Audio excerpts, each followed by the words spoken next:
Increasing economic opportunities for residents involved with the justice system, that's just the first priority for Durham's new innovation team and an effort that's already seeing results.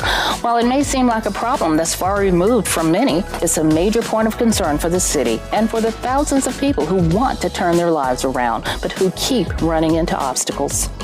Welcome to City Life. I'm Beverly Thompson. Joining me to talk about two of those obstacles and what the I-Team is doing to address them is Team Project Manager Ryan Smith, as well as Chuck Manning. He is the team's Community Outreach Coordinator and a beneficiary of the I-Team services.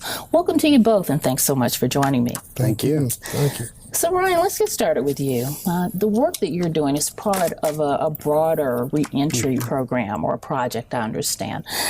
Can you please explain to me what this project is and what its goals are?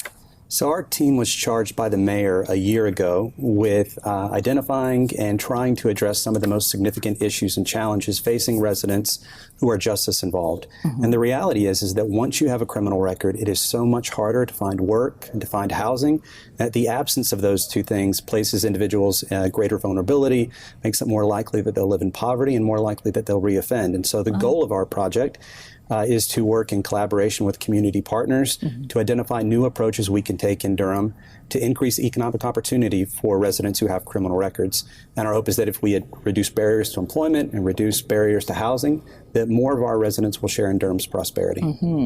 So, Ryan, I know two of the obstacles that you're working to address through this project are revoked or suspended licenses and some of the issues that come up with finding employment with a criminal background. Why is the work toward license restoration as well as expungement so important? Well, let me start with expungement. And so the first thing is that we spent a lot of time over this last year talking with residents, understanding their stories, and something we heard again and again is that having a criminal record made it really hard to find a job. One woman told us, talking about her criminal record, that it was the dog that she couldn't bury because it kept getting dug up. And the getting dug up is a criminal background check. And so individuals who have this record, who apply for jobs, find it so much harder to find employers who are willing to give them a second chance. Now, the good news is, under changes in state law, there are more charges than ever that are eligible today to be expunged.